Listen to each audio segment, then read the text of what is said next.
楼海会用英文有对话，他也会用中文回答一些问题，请大家写上来自什么地方，家长还是孩子们？孩子们几年级？谢谢大家。Yeah, so feel free, Chinese or English, type where you're from, any questions you have, what you're hoping to gain from our session today. We have a really great guest today in Lohi. So yeah.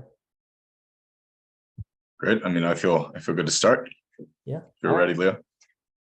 So I guess we begin with Lohi. How do you plan on spending this holiday season with your family? Perfect question. Yeah, I drove up. I'm with my family in the Bay Area right now, and coming back and getting homemade food from my mom. The first thing. Yeah, just looking forward to a lot of like the dinner table time where we just can talk and have that comfortable silence too. My dad's actually recovering from COVID right now, so he didn't join us at the dinner table today because he's still testing positive, but hopefully within the next few days he recovers. But yeah, mainly that. It's my little brother's birthday tomorrow, so going to a basketball game with him, hanging out with him. Really excited for that. He actually got me back into following the NBA, so I think for me it's really been like having specific interests that I have with like each of my family members, and they're not all the same. For me and my little brother, it's like video games, sports. It's a lot of what we talk about, with my mom, talking about health, talking about coaching, these kind of things. And then with my dad, definitely talking about like family history, golf. I asked him about competitive golf, even though I have no idea what's going on, but I learned a lot from him in that regard. 你好，我的帽子是 I'm gonna answer the question real quick. 你好，我的帽子是北大的，但是我妈妈的帽子，所以不是我的帽子。But I like it, so I claim it, even though I didn't go to that institution. It's a great school. Yeah, that's right. Try to get the clout wherever I can. Is that how you usually spend the holidays with your family? Is everyone just goes together? Yeah, Thanksgiving has been probably the most consistent holiday that we've spent together, because my parents are really adventurous, so sometimes around Christmas time they're like off traveling somewhere, so they would actually see me and Kyle, my little brother, like the week before in LA. We do an early Christmas thing, and then they'd go off and do their travels. So Thanksgiving coming up is actually the most consistent holiday where we spend time together. That's great. Yeah, must be looking forward to it. Yeah. So on the topic of that, do you have any recommendations for activities that families can do to connect with each other, especially if they don't have the best relationship? Sure. I'm actually going to plug a product of a friend of mine up here in the Bay Area. His name is Joseph Lamb, and he's made this card game called Parents Are Human. And I'm not sure if you've seen, but there's been a huge explosion of these, products where it's just like a deck of cards, but they have questions on them, so that you can see all these different editions, for couples, for friends, for strangers, that you've never met. But this card set that they make, it's pretty specifically for, like immigrant children and their parents of a different generation, of a different culture, to connect. So the very first set of cards they made was actually in Mandarin and English. So now they have a bunch of different languages. But I met Joseph through a friend, and he gave me the deck for free. He was like, "Here you go. I want you to play it. Let me know how it goes." And there's different levels of questions. So there's like the level 1 questions. You have stuff like, "Oh, mom, what was your favorite candy growing up?" And increasing depth to questions, even like, what was your biggest regret in life? What was a dream that you had when you were younger that you still think about, that still has a hold on you? what are you learning about yourself in recent times. So I think it was actually 2 Thanksgivings ago. So it's cool that we're talking at this timing. So during the COVID Thanksgiving. Yes. Yeah. So I actually played this card game with my whole family around the table. It wasn't just me. Wasn't just me with a single one of my parents. It was all of us at once. So yeah, me and my little brother, my mom, my dad going around and asking each other these questions.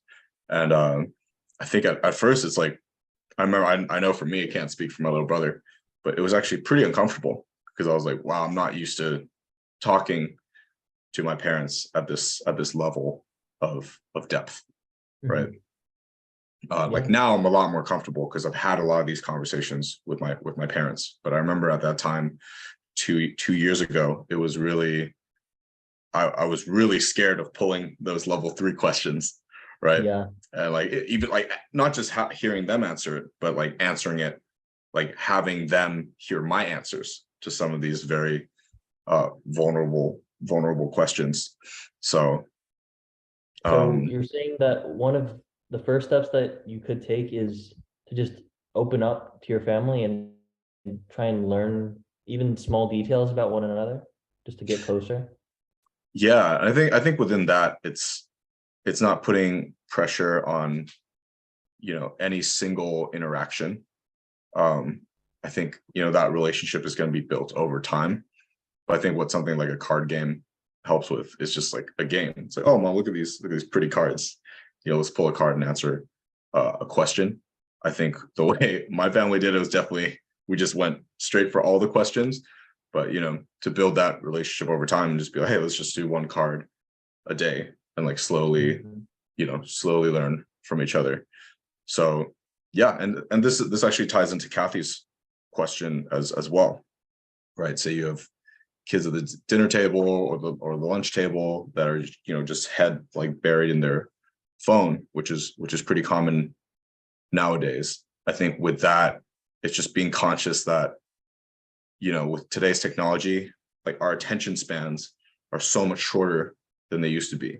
Like there's so many more stimulating like sources of dopamine, if we want to talk about it chemically. So with that, it's even more important to like take our time with it, right? Because it's daunting. I think really for any parent-child pair, like if you haven't had deeper conversations with each other, to be like, all right, mom, dad, let's sit down for an hour and go through all these depths of questions. It's much easier to be like, hey, say it's from the parent to the child, like, hey, can we take 5 minutes with each other? I really want to try this card game with you.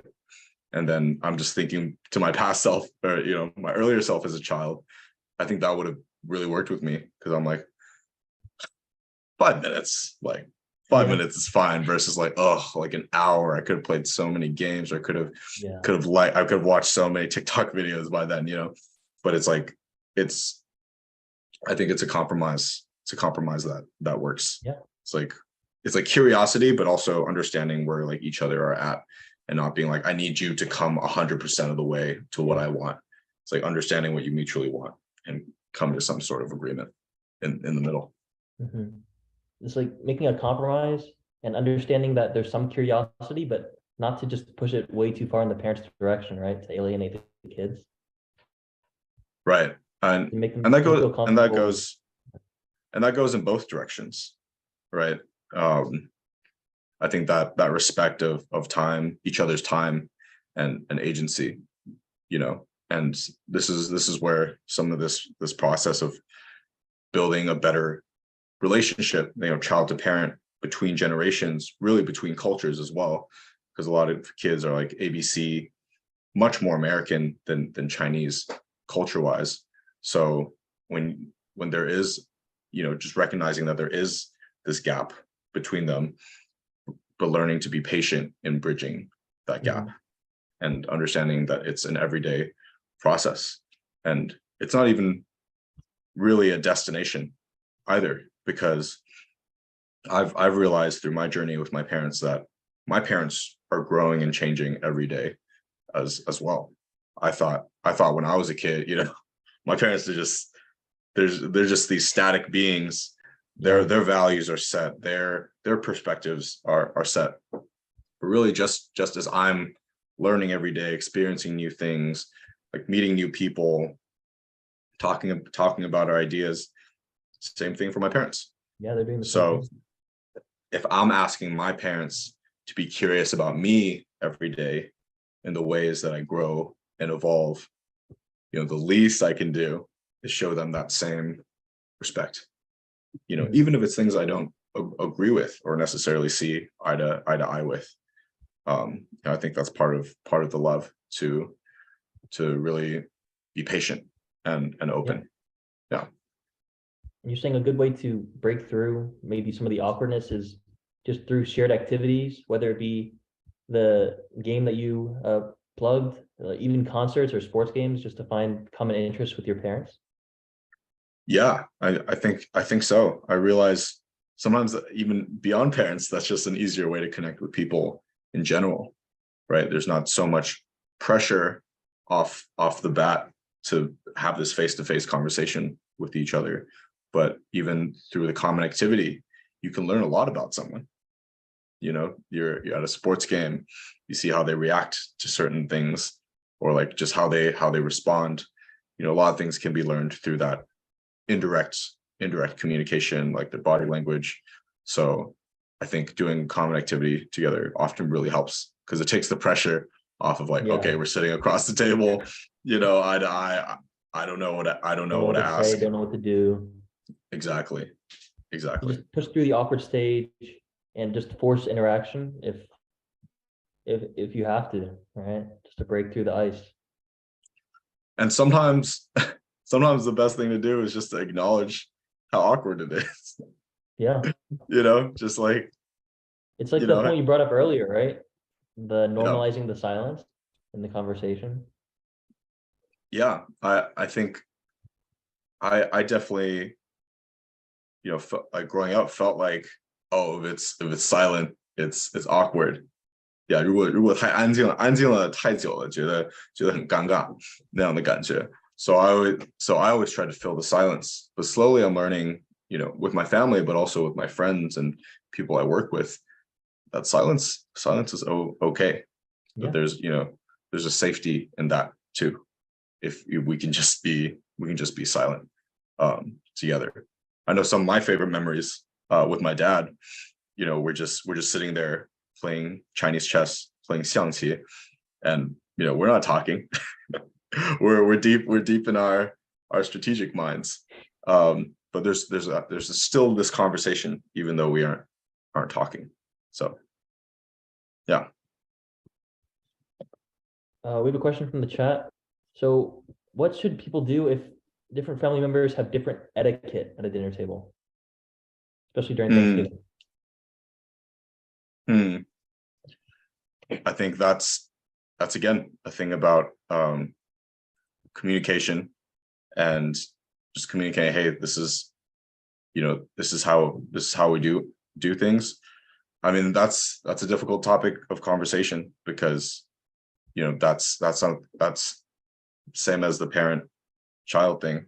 Both sides have to be willing to compromise to a certain regard. So I guess in that situation, I would defer to who the hosting family is and what their values and preferences are. Yeah. But overall, I wouldn't say I'm the expert on that topic specifically. So I hope that gave you something. So what are some steps that parents can take to get on their kids' good side if there's currently a stormy relationship between them? Yeah, going back to what we were saying about curiosity, that definitely helps. I think it's a balance in the parent-child relationship where it's important for the parent to be trusted by the child to impart their wisdom, because the fact is, as a parent, you've lived through more of life, you do have a lot of wisdom to impart. And I think that's really important for us as the children to acknowledge, but there's also a fine balance, because I've seen, you know, in friends and in myself too, if all we're getting all the time is the lecture, this is what's right, so you just do it because this is what I think. I'm not going to explain to you more of why I've come to this way of thinking. Just do it. Yeah. Do it, don't question it. Right. And again, not to say that's always wrong, but just to be conscious of the balance between the two things. You know, it's like thinking about, for every time that I purely lecture my kid with no conversation about it or explanation, how many times do I come at it with just a curiosity? Mm-hmm. Like, oh, why did you do that? You know, because that may be the source of a lot of learning, actually. And I think that's an opportunity, really for the kid as well, to feel a sense of trust. It's like, oh, when I mess up, like you're here for me, and that you won't punish me every time. You know, there's going to be some curiosity, because I've definitely a question in the chat from Lisa. She asks, right, if your parents keep worrying about your safety and keep asking lots of information about your whereabouts, etc., how would you recommend a child handle this? Perhaps overbearing nature of their parents. I mean, I will say that the answer to that question varies greatly on what age you are. You know, say if you're a college student and you have a certain degree of independence, you know, you're not living in your parents' home, that's going to be a very different approach than if you're, you know, in high school living with your parents. But I think in either case, just a truthful conversation about how you're feeling, especially as the things pile up, because I think it's easy to be, as the incidents pile on, college graduate. Okay, right. Then especially so, you know, it's making sure that as the incidents happen, you know, if you have the capacity to communicate that, you know, hey mom, I heard when you said this, that was upsetting to me, because. So this is a framework used in something called nonviolent communication. If anyone's familiar with that framework, it's basically a structure that you can use to communicate your feelings to someone effectively. Because sometimes when we fight and conflict arises, it's easy to start the personal attacks. Mom, you're this, or kid, you're being this, you're being stupid, you're being an idiot, you're being wrong, right? But that doesn't serve the situation. It doesn't serve to move towards an actual resolution of the conflict. So the structure basically goes like this. Firstly, you acknowledge the objective truth of what happened. If someone said something specific, or someone did something like, oh, you moved this thing from here to here, it's really important to ground in that collective reality together. Because especially when emotions get involved, it's easy to be like, well, I saw it this way and you saw it this way. But starting with truth that we can both acknowledge. So say, mom, when you said this, following with how you felt, and then because, and the reason why. So say it could be, mom, when you said this sentence, I felt anxious because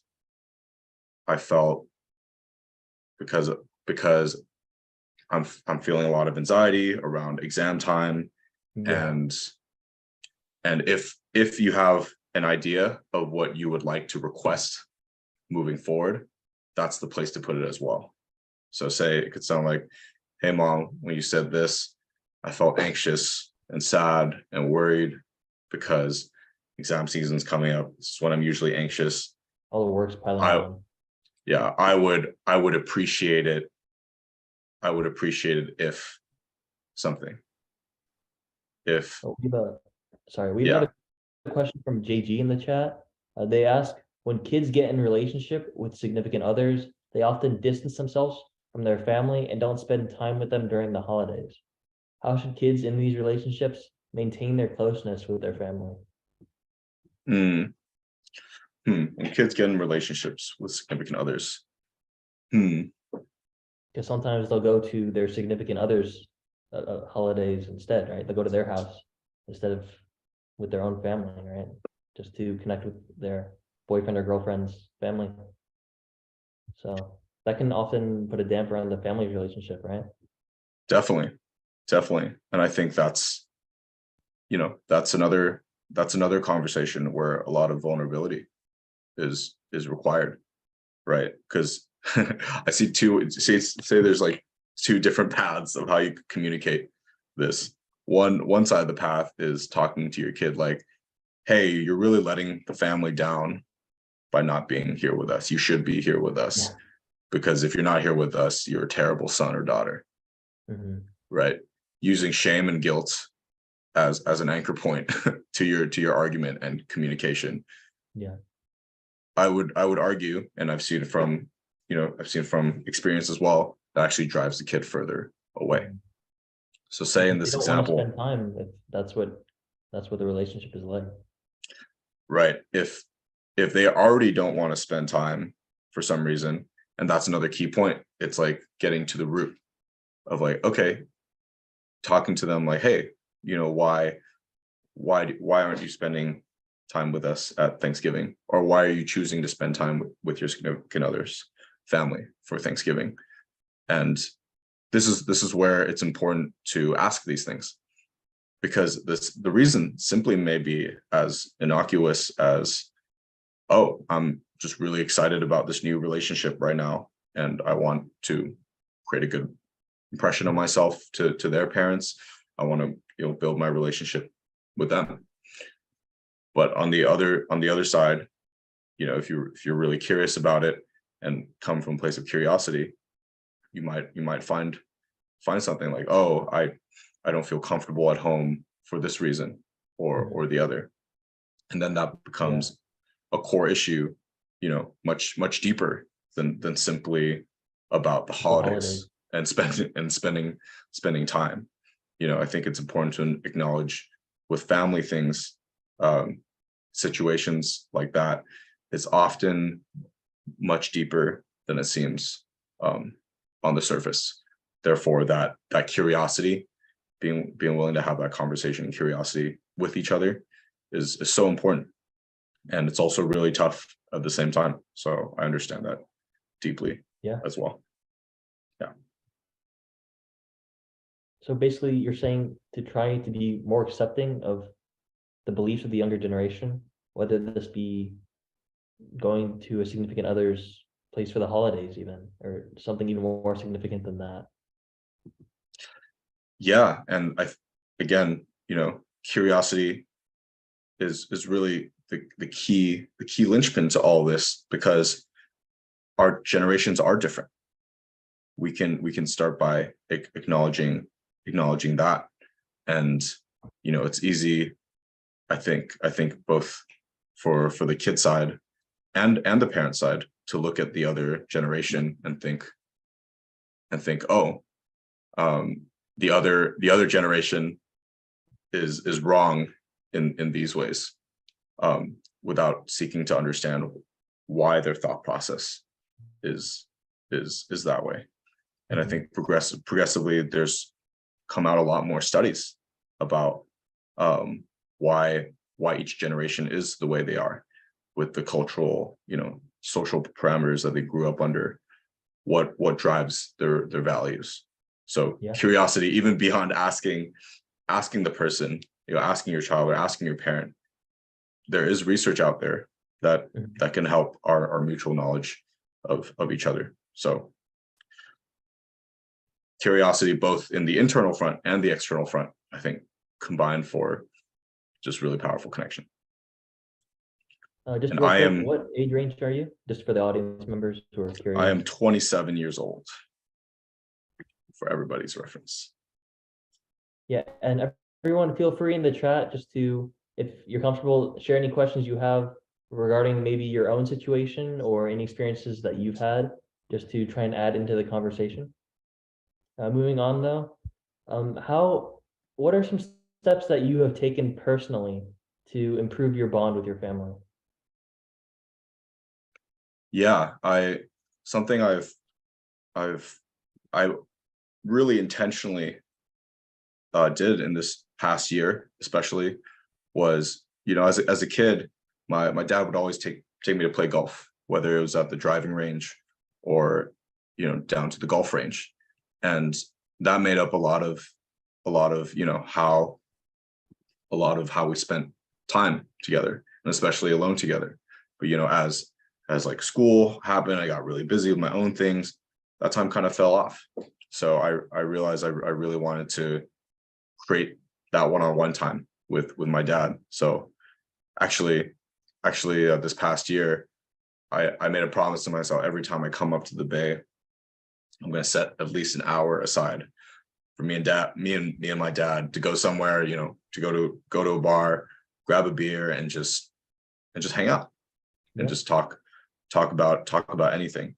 And I'll be honest, I was really nervous at first, because I was like, I don't know what I want to talk to my dad about. But once I really sat down and thought about it, I had so many questions, I wanted to ask him. How did he come from China to America? What was the story? What was the story like with his siblings and everything? So, I started with those kind of things. And I can say that even after having done this a few times with my dad now, I still feel like I've really only scratched the surface of the amount of stories that he has, because both my parents have lived such full lives already. So yeah, that's a concrete step that I've taken. And I think that's the tough part, right, in relationship from both sides. Being the first person to ask and extend your hand, hey, can we connect? Do you want to connect? It's a terrifying thing. But my dad was so receptive. And my dad was instantly like, yeah, I'm down. let's do it. And it made me feel kind of crazy, because I was like, wow, why didn't I do this before? Like, this opportunity to connect with my dad was always there. I simply never took that initiative. So I think a beautiful part about relationships is when both sides can take responsibility and then take initiative, right? Instead of just complaining like, oh, my dad never connects with me or creates this time. Yeah. It's like, well, yeah, he's there. Right. So it's not comfortable, but you can change it. Definitely. So yeah, I definitely encourage everyone to take that first step, even if it's a small step, right? Like, hey, want to ask you what your favorite candy was, when you grew up, didn't know that before. Like, that information and the slow sharing of these informations and stories, it's a really beautiful thing. Everyone in the audience can just perhaps try and share maybe their own experiences and the best things that they have with their family, and what are some challenges maybe that they have that they want to overcome, or maybe that we can even talk about in this discussion. So Lohan, just for reference, maybe for people who need help talking maybe with their parents, what are some topics that you discuss with your father or mother during the holidays, just to build your bond with them? Yeah, I think, again, just they've been through so much in their lives, especially coming over from China to the States. Like, there's so many stories in there about how that happened. I think I've definitely been more intentional about asking my parents, like, hey, I want to hear more about the difficult parts of your experiences in coming over. Because I know, I know parents sometimes, especially, first generation Chinese, is like, oh, well, I know we worked hard. We don't need to talk about that more. We don't need to talk more about our difficulties. Like we're here, aren't we? Let's celebrate how we've moved forward. But I was like, I want the perspective of knowing exactly what it is they went through and what the difficulties were. So those were some of the most fruitful conversations I've had with my parents, where I learned about the things they faced and what they've had to do and how hard they had to work to get here. It just gave me a much deeper layer of appreciation for them and really respect as well. Because I, of course, I've always loved my parents. Yeah. But to really see them as their own human beings and like imagine, I'm 27 right now. My dad moved from Guangzhou to New York when he was 26. So I'm imagining being my age. His shoes even. Exactly. And just what he was able to create from that situation. I have an immense amount of respect for that. So I think we also have a question in the chat from Sony L. They ask, it looks like your parents are from mainland China. How did this influence your growth growing up? I think my parents were actually a great balance, because my mom was the one when I was sometimes doing homework on the weekends. She would actually kind of shoo me out of the house. I was like, it's sunny outside. It's a rare. I grew up in Beijing from when I was 6 to 18. So weather was terrible there. I don't know if you've seen it or have experienced it yourself, but we got maybe 50 blue sky days out of the year at the time. So when it was a blue sky day out, the air was not good sometimes. Exactly. So my mom would encourage me, hey, like go out and play. Your homework can wait. I think that, they put me in a ton of different classes, a lot of which I wasn't good at, but I really learned to, be open to things, to be open to different interests, to be open to different people, but also understanding the power of discipline and hard work. So I feel very lucky to say that I had a great balance of, that creativity. Obviously, I do music now is my career, and having both of those skills, both the creative skills and, the discipline, the hard work, the execution, those skills. I felt like that helped me create some very balanced growth, especially when I was a kid. Was definitely the focus in class, but also doing a lot outside of class as well. Yeah. So speaking of your music career, what are your discussions with your parents in this? If you're comfortable with sharing, how have they supported you in it? Yeah, they've supported me a lot. I think even sometimes believed in me more than I believed in myself. Actually, when I was going to USC for music, they asked me if I wanted to do pursue music as a college degree. And I think at the time I wasn't fully sure about, music. But they were open to that, and they supported me as I changed majors a few times, in college. And actually the summer before college, I was actually recruited by this record label, like Sony Taiwan. They actually were interested in signing me as an artist. And I don't think I had a good concept of what that actually would have meant when I was 18, because it would have been really difficult. I would have been going to college. Yes, I would have been taking classes, but any break, like summer, winter, I would have had to fly back to Taiwan to do artist things. Yep, under contract to do that. Yes, thank you, C. I think they're great parents as well. And my parents, I think, made a great decision at the time to say no to that opportunity. Yeah.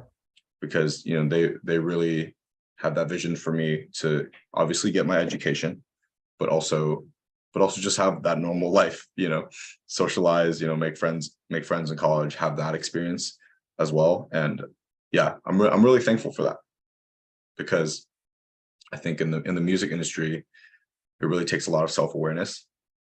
It takes a lot of, like, internally, you know who you are, because there's constantly going to be people wanting you to do different things in different iterations. So if you don't know who you are in that kind of situation, you'll just go along with what happens. So I think I've also learned that from my parents as well, is to really, like, even if something's really exciting, you know, slow down and think it through, and really see all the potential angles of it. Yeah. It's really important for parents to give their kids the support and encouragement to build up their confidence, right? Like, I know in a lot of cases, a lot of Asian parents always push their kids, which is good, but sometimes to a fault, where they're saying maybe they're not good enough, resulting in some insecurities, right? Yeah, and that's where I think the balance comes in, because I think about it, and, like, hard work and discipline and the ability to execute on any sort of project that you're interested in, whether it be creative or professionally, that's a really important skill.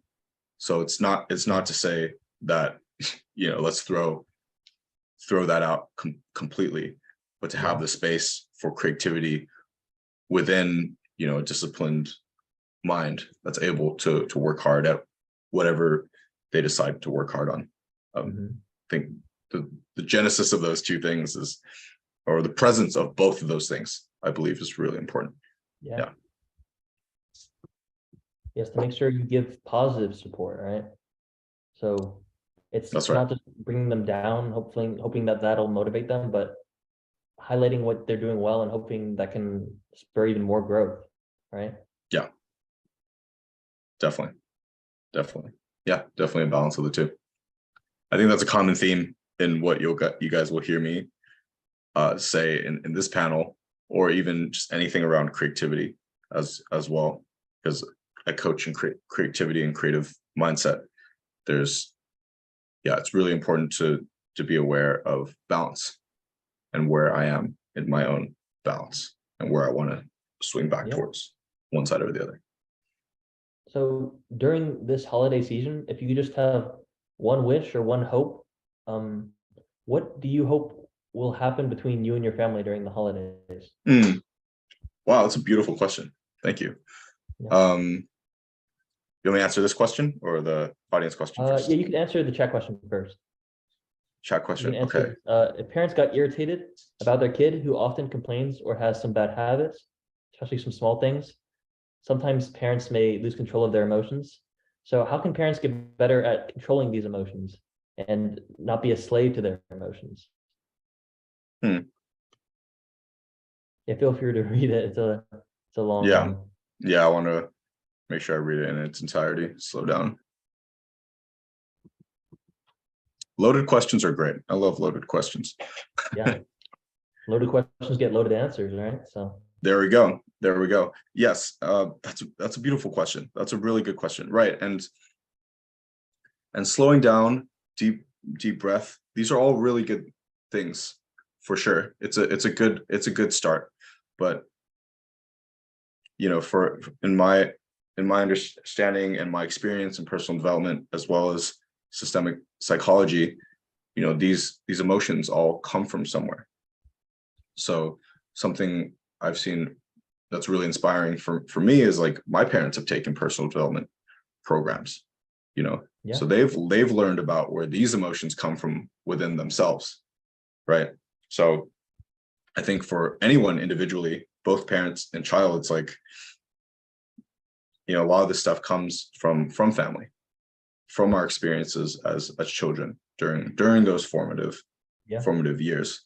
So yeah, to really categorize these things at separate levels, the nonviolent communication, these different frameworks, obviously the breath, slowing down, making sure, you know, if you need to take some time before the conversation continues, those are all great things. don't get me wrong, but it's really understanding like what the core of your individual trauma is, like what the map of your mind is.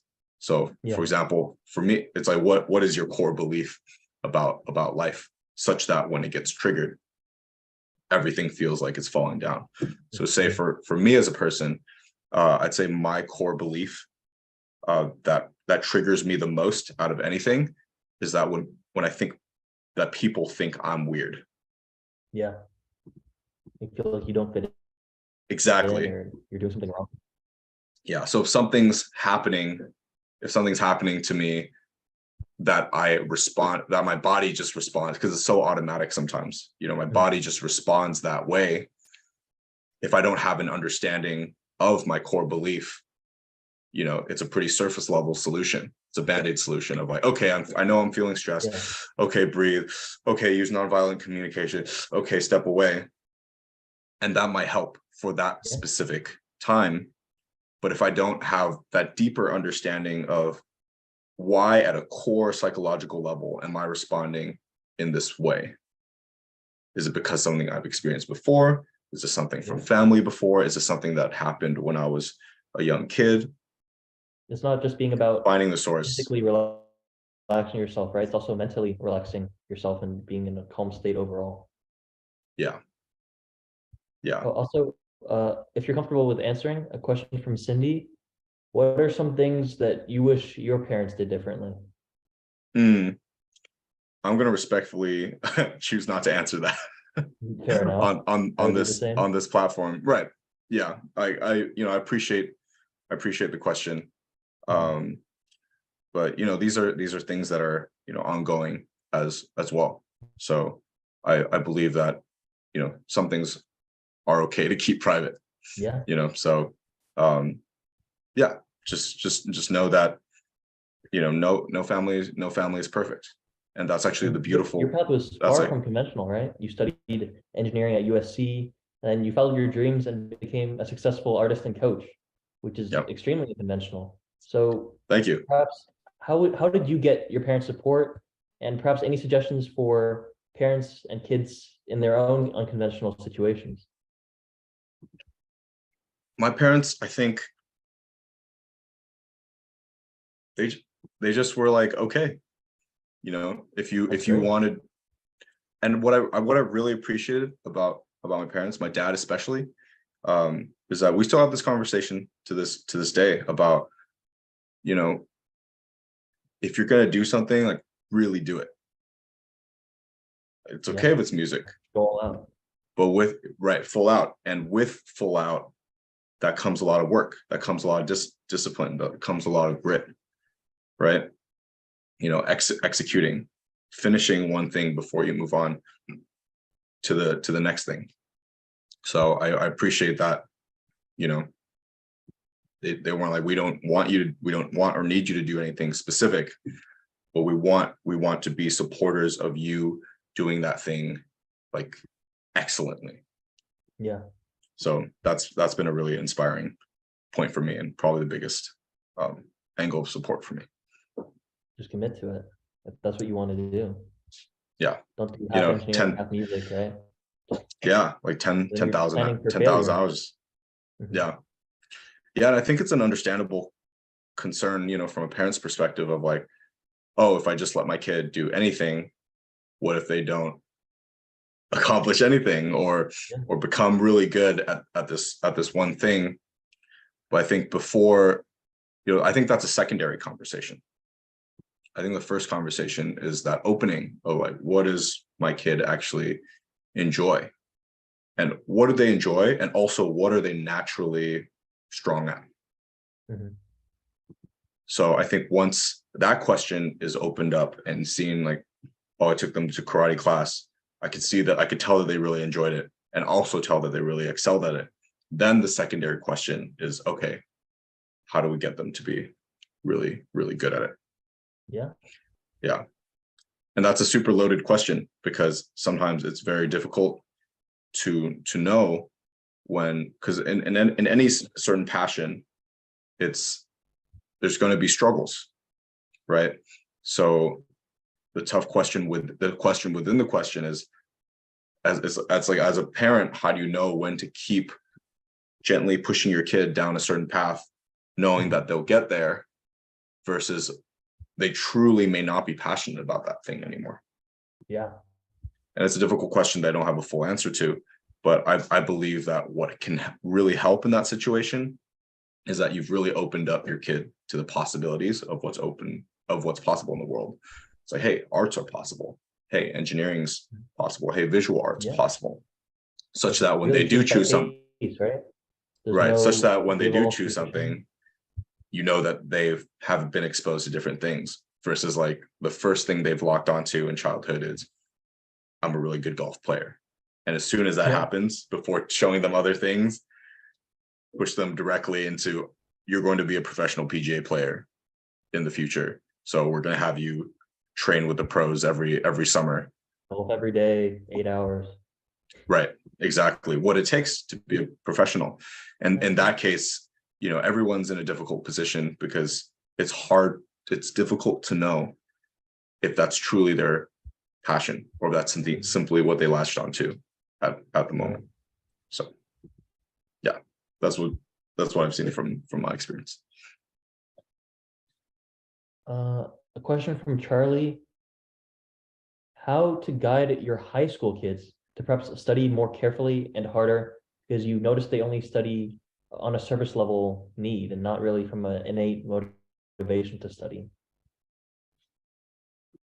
Basically, maybe if I could rephrase, how to motivate students who are perhaps just studying just to maybe get a good grade, rather than studying to learn material and progress in their academic career. Yeah, I think oftentimes, especially like, you know, primary school into middle school, high school, there isn't a clear vision of what college does for someone. I know I wish when I was in high school, because I was that kind of student, I would have much preferred to be in the music rooms practicing than putting another 3 hours into studying for my economics exam, because I didn't understand the end game of what that all could lead to. Yeah. Because now I see, having gone to USC, the caliber of people that I've met there, that even now in my professional network and life and music, my connections from USC still help me. So I think if someone had really been able to break through to me the importance of that in life, like, hey, it's not just getting into the school, it's the opportunities and the caliber of people that getting into those schools, it allows, instead of like, oh, it lets you get into a better school, period. Yeah. It's linking that to how can this actually improve your life in all regards, like your professional network, you know, your personal group of friends. It's really all encompassing. So I didn't understand that in high school. And I think if I'd been able to see the roadmap of how me putting these extra 3 hours into economics now may lead to a better future for myself, like very tangibly, that might have been different. Yeah. And also, you know, talking about studying styles, you know, school often is taught in a very straightforward way, and not all kids enjoy or prosper in that environment. I know for me that was true. I really liked interactive classes, you know, classes that are more like tactile, and I could see what was happening. I'll see what was learning. So being conscious of your child's specific learning style and how they excel in learning just may not be the way that is taught in school. So some things to consider. Yeah, well, we have a few minutes left, so just opening the floor fully to the guests for any questions that they have. So first, a question from JJ. They ask, what should they do if their child just enjoys staying inside and they haven't found a passion to work towards? I think, well, I think your answer lies in your question, because what they're spending time on is what they're passionate about at the moment. And maybe there's no clear professional path for that yet. But again, it comes to curiosity. even sitting with your kid, even as they're scrolling TikTok, right? Okay, cool. I see that video. What do you like? What do you like about that video? Or this video game? What do you like about it? Because oftentimes those become very specific conversations. I like the music. I like the characters. Oh, beautiful. Do you want to create characters or things like this? Huh. Maybe I didn't know that. So, oh, a video game developer is a job. Is that something you're interested in? That curiosity on this surface level can open so many doors and possibilities, So yeah, a lot comes back to curiosity. Clearly, it's the theme of tonight. Hi, Kathy. About your child and engage them, right? Yes. Don't try and just push them too hard from the get-go. Try and connect with them first. Definitely. That curiosity builds so much trust. Yeah, and trust is your currency in relationships. You don't just want your kid to be successful. You want them to be successful and still have a great relationship with you, right? You don't want to push them away. Yes. Well said. Well said. Hi, Kathy. Do you have something to say? Last few minutes. If anyone has any last questions for Loha to answer, it's been great so far. In the meantime, I'll just ask that question that I asked earlier, get back to it. If you could just have one hope for this holiday break with your family, what would it be?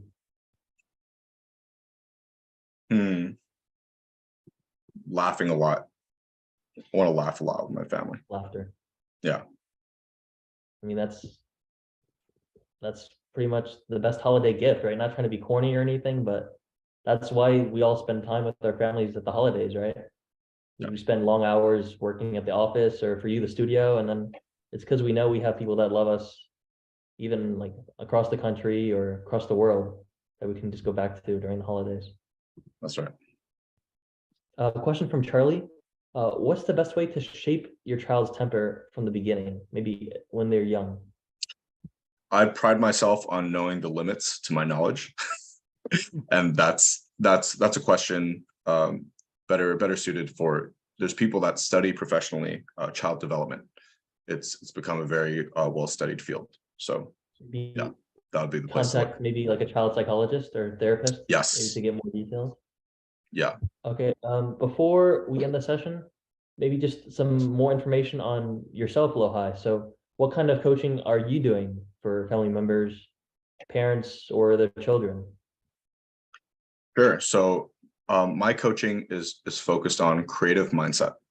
So I help people that know they have creative interests and aspirations develop their creative mind, basically, because creativity, it'll end up in specific crafts, but these things always start from our mind. So how can we get our minds in a place that's right for creation? So if you have a kid who is looking to create something maybe for their college application portfolio, whether it's a song, it's a dance, it's a poem, or something like a written story, I coach people in how to develop creative discipline and mindset, and how to enjoy the process as well. So I'm honored to be on this platform, Kathy. Thank you for bringing me. And something I want to do just for tonight, for the participants tonight, if you go on Mighty and book a 1 hour session from me, if you book it within tonight, I will offer you an additional session for free. So before midnight tonight, if you book a session with me, I'll give you another free session.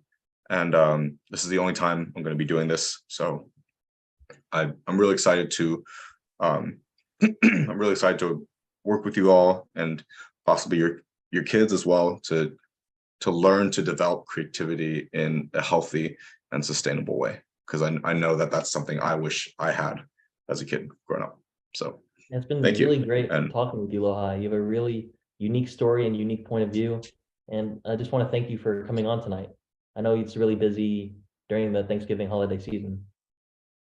Thank you. You've been a great host. Appreciate you. Let's move the floor over to Kathy to share more. 谢谢罗海，谢谢 Kathy。楼海真的像你这么年轻，很少人说是从 engineering 然后 chase 自己的 dream 又做 artist 然后自己又变成 coach multi talented 最让我感动的是你跟家人哈不断的在 improve the relationship 而且 very strong bonding 这个是给我们很多的华人家庭是个非常棒的榜样，所以我们也希望那些家庭中跟孩子的沟通有问题呀，所以low high 的 coaching 的话，不单只是 coach 孩子 creative 还要 coach parents 跟孩子们怎么之间沟通。他刚才也谈到了非暴力沟通啊，然后怎么样 bonding 啊。有机会的话，其实也想邀请你爸爸妈妈跟你一起来跟大家分享我们华人家庭这么 strong 的 bonding， 然后怎么样 work on different relationship 是需要大家都来宣传的。OK, Maddie Coach, can you put 大家知道哈，每个周二 Maddie 都有讲座，所以如果还没有加入我们的，就加入我们的微信群。楼海的话，他也是帮助很多的家庭，是传递健康、传递爱。他也在 Cassie 开心健身平台上，每周三都在上面教大家跳舞。现在有 house dance 啊，然后怎么样 fit 啊，怎么 happy， 所以没有加入有兴趣加入 Cassie Fun Fitness 的，也请扫码入群。我们现在已经有10个群了。到 Christmas Eve 之前就是1000天了，一天都没断过，所以好多家庭3代4代都在线上一起跳舞，所以欢迎大家加入群。在刚才罗慧讲了Thanksgiving， 然后 tonight special offer for coaching program， 好吗？Maddie, can you show the different WeChat code? Yeah， 这个是 Margaret 上个星期谈到的。special 的怎么样沟通有自信和 influence， 所以它是个 group coaching， 所以也是有 Thanksgiving special offer。 这个大家看到是超值的怎么样去用英文沟通提高你的自信和影响。所以这个是每个组是4个人，如果大家不够，大家可以自己去邀请几个朋友一起参加也可以，如果时间不合适的话欢迎大家。另外的话就是我们说的黄埔军校，这个是AFI 职场舞群，所以没有入 AFI Mighty Coach 职场的请加入这个群。我们每周二都有，从下个星期开始我们在谈到，因为我们都是在硅谷谈到这个 massive layoff， 就大量裁员的情况下，我们华人该怎么样应付。这个就是在职场上给职场的人士，也给好多在大学要开始找工作找 intern， 或者是年轻的在职场上现在有些担心这个大局面怎么变化所以欢迎大家来参加，也欢迎在线的朋友报名上来做 speaker， 好吗？然后 Maddie 请将这个 Cassie 开心健身的 WeChat code 也加入。这个是没有加入开心健身群的朋友欢迎加入。我们就像我说的我们这个健身平台是男女老少都合适，好多是3代4代一起在上面抱团取暖，一起健身健心。我们也Cassie 开心健身也是有很多的讲座，营养学怎么样化妆怎么样做美的女人怎么样帮助孩子申请大学所以健身健脑健心。感谢100多名来自全北美各地的朋友们在这里一起帮助传递这份健康和传递爱。OK， 所以欢迎大家天天健身开心，也欢迎大家加入 Mighty Coach。 如果你家里有任何问题，不管是职场上还是生活上，我们在这都有好多 coaches 来帮助你。 OK， 还有怎么样加入 Mighty Coach， 这个是下星期的，这个是12月5号的。所以我们如果在群中的话，每个星期都看通知，每个星期都会有不同的讲座，所以欢迎大家参加。好嘞，看看还有没有什么问题，我在这里待一小会儿。可以，我可以答一下最后这2个问题。好的。What put you on this path? Any education background? Honestly, it was before college. My education in college was engineering. I was an industrial systems engineer. But I think in high school, being able to do a lot of different activities. I was on the dance team. I did charity work. I was in choir. I did sports. I think that diversification of learning, I got to learn from a lot of different groups of people. That really helped my perspective and helped create my ability to really connect with anyone that I meet from any different culture. So that helped a lot. Hope that answers your question. Pauline says, my son is in the AI field, started working about 3 months ago.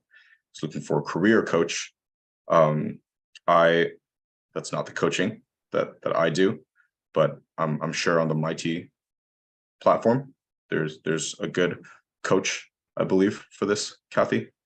是的 ，Mighty Coach 上大家也看见有几十位，有 pharmaceutical 的，有 high tech 的，有 government， 有差不多适合各个朋友的，在这个感恩节之际哈，给家人和朋友买一份礼物，有培训课，有 coaching 课，所以这是最棒的礼物，比你帮孩子买双鞋，比你帮孩子买一个包包。我们这个职场培训的也有很多哈，是孩子买给父母的礼品。所以这个感恩节 ，be grateful. What's the best gift? It's really enrich the knowledge.